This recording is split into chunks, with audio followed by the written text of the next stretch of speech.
আদম আলাইসালামের সাথে দেখা হয়েছে কার? মুসা আলাইসালাম। তো মুসা আলাইসালাম আদম আলাইসালামকে বলছেন, আব্বা যান, আল্লাহ তাআলা এত কিছু জান্নাতে আপনাদেরকে দিয়ে রাখলো, শুধু একটা গাছ, এটার কাছে যেতে না করলো, এটা না খাইলে হতো না? কেন? আপনি খাইছেন বলে তো আমরা দুনিয়াতে আইতেছি। আপনি দুনিয়াতে আসছেন, আমরা দুনিয়াতে আসছি, আইসা যে ফেরাউনের কবলে পড়ছে, জ্বালায় মারতেছে। যুগে যুগে ফেরাউন, পুরুষ ফেরাউন, মহিলা ফেরাউন জ্বালায় শেষ করে দেয়, এক এক সময় এক এক ফেরাউন আসে। এই যে আমরা এখন কি করতেছি, জ্বলতেছি। আপনি কেন খাইলেন এটা? এটা না খাইলে হয়তো আপনার কারণে আমরা এই পেরেশানিতে পড়ছি। বুঝেন কি? সমস্ত পেরেশানিতে পড়লাম কার কারণে? আপনার কারণে। কে বলতেছে? মুসা আলাইহিসসালাম। আপনি ওটা কেন খাইলেন? হযরত আদম আলাইহিসসালাম বলতেছেন, আমি খাইছি, তোমাদের কে বলছে?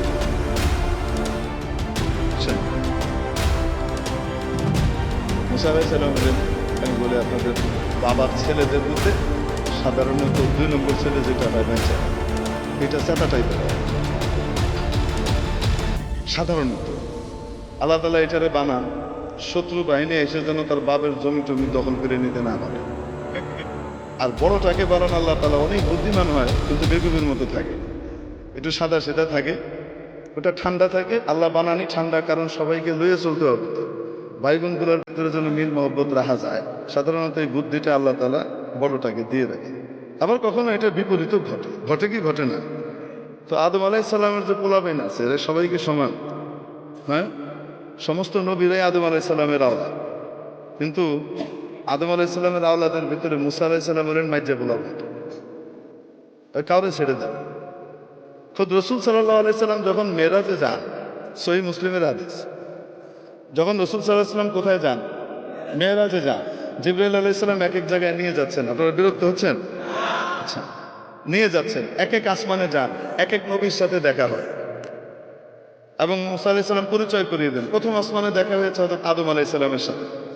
রাসূলুল্লাহ সাল্লাল্লাহু আলাইহি সাল্লামকে পরিচয় করিয়ে দিচ্ছেন জিবরাইল আলাইহিস সালাম, হাদা আবুকা আদম, ইনি আপনার আব্বা আদম আলাইহিস সালাম, ফাসাল্লিম আলাইহি, ওনাকে সালাম দেন। এটা প্রোটোকল। তো হযরত আদম আলাইহিস সালামকে কি করতেছে? সালাম দিয়েছেন রাসূল সাল্লাল্লাহু আলাইহি সাল্লাম। আদম আলাইহিস সালাম উঠে দাঁড়িয়েছেন, সন্তানকে সম্ভাষণ জানিয়েছেন, মারহাবাম বিন নবিয়্যিস সালেহ ওয়াল ইবনিস সালেহ, ও আমার প্রিয় সন্তান, ও প্রিয় নবী, শুভেচ্ছা, স্বাগতম। দ্বিতীয় আসমানে গেলেন, ওখানে আরেক নবীর সাথে সাক্ষাৎ। বলছেন, আপনি সালাম দেন, আপনার ভাই অমুক। উনি সালাম দিলেন, উনি বলেন, মারহাবাম বিন নবিয়্যিস সালেহ ওয়াল আখিস সালেহ, ও আমার প্রিয় ভাই, ও আমার সম্মানিত নবী, আপনাকে শুভেচ্ছা, স্বাগতম। এইভাবে যেতে যেতে হযরত মুসা আলাইহিস সালামের সাথে দেখা 6 নম্বর আসমানে। কয় নম্বর আসমানে? 6 নম্বর আসমানে। তো বলছেন সালাম দেন। তো সালাম দিছে, ইনি কে? আপনার ভাই মুসা। সালাম দিয়েছেন। রাসূল সাল্লাল্লাহু আলাইহি ওয়াসাল্লাম বর্ণনাও করেছেন যে আমার ভাই মুসা তোমাদের মতো, তোমাদের মধ্যে অমুকের মতো দেখতে, কাসদি শানুআহ, এদের লোকগুলা যেমন হয় মুসা আলাইহিস সালাম দেখতে এরকম। তোমার সাথে দেখা হলো। দেখা হওয়ার পরে সালাম দিলাম, সালামের জবাব হলো। তারপরে হযরত মুসা আলাইহিস সালাম ওই একই কথা বললেন। এখন রাসূল সাল্লাল্লাহু আলাইহি ওয়াসাল্লাম যখন পার করে চলে যাচ্ছেন, উপরের দিকে সপ্তম আসমানের দিকে রওনা হচ্ছেন, তো তখন কান্নাকাটির আওয়াজ শুনতেছেন। কেঁদে কেঁদে কেউ বলতেছে, আল্লাহ, এটা কোনো ইনসাফ? আমার পরে আসছে আর আমার আগে উপরে চলে যেতেছে, এটা কোনো কথা? এটা কিসের ইনসাফ? আমি কত কষ্ট করছি এসে। হযরত মুসা আলাইহিস সালাম রাসূল সাল্লাল্লাহু আলাইহি ওয়াসাল্লাম জিবরাইল আলাইহিস সালামকে বলতেছেন, কারণ অভিযোগ করতেছে কার উপরে? ভয়ঙ্কর কথা, আল্লাহরে থ্রেট দিচ্ছে, এটা কিসের ইনসাফ? উনি বলতেছে, এটা কি এরকম করে কথা কি কয়? রাসূল সাল্লাল্লাহু আলাইহি ওয়াসাল্লাম ঘাবড়ে গেছেন, এইরকম করে কথা আল্লাহকে কি কয়? তুমি বলতেছেন, হাদা আখুকা মুসা, সাউতু মুসা, আপনার ভাই মুসার আওয়াজ। কি বলেন? কেউ তার রবের সাথে এভাবে কথা বলতে পারে? উনি বলেন, রব্বুহু ইয়ারিফু, তার রব তার ব্যাপারে খুব ভালো জানে। এরকমই তার রব তার এই সমস্ত কথা কিছু কি করে না, মনে টনে করে না। বুঝেন নাই? তো মুসা আলাইহিস সালাম কি সাধারণ নবী? সাতা নবী। ট্রিটমেন্ট শুরু হইতো ঘুষি দিয়ে। কথা পরে আগে ফিটা করলে কেন এরকম বুঝেন নাই? ঘুষি একটা মারছে গেছে মিটে, ওনার ঘুষিতে যে এত পাওয়ার উনি নিজেও তো জানেন না। সুবহানাল্লাহ। আল্লাহ আকবার। তো মুসা আলাইহিস সালাম সাধারণ নবী না চেতা নবী, আল্লাহ তাআলার বড় প্রিয় নবী। আদম আলাইহিস সালামকে ছেড়ে দিচ্ছে না, ধরছে বাপরে। বুঝতে পারছেন? বাবারে ধরে বলতেছে, আপনি এই জিনিসটা না খাইলে কি হইতো না? আপনি সারা জান্নাত ভর্তি জিনিস সারা জীবন খেয়ে শেষ করতে পারতেন না, ওই একটা খেয়ে আপনি ওনার সৃষ্টি করে আইলেন। এই দুনিয়াতে আসলে আমাদেরকে জ্বালা যন্ত্রণা ভোগ করতে হচ্ছে, আপনার কারণে আমাদেরকে সব দুনিয়াতে এসে পরীক্ষা দিতে হচ্ছে, কষ্ট করতে হচ্ছে।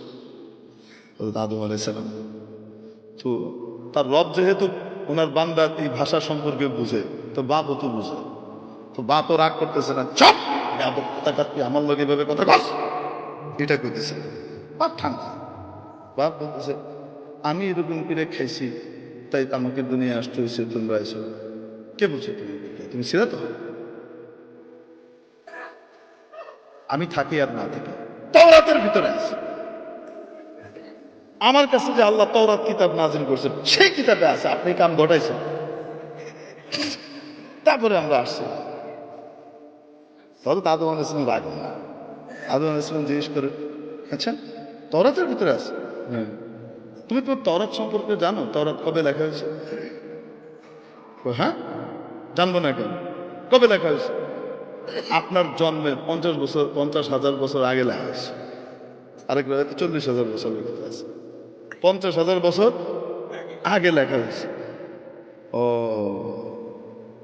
আমার জন্মের 50,000 বছর আগে তোমার তওরাত লেখা হয়েছে?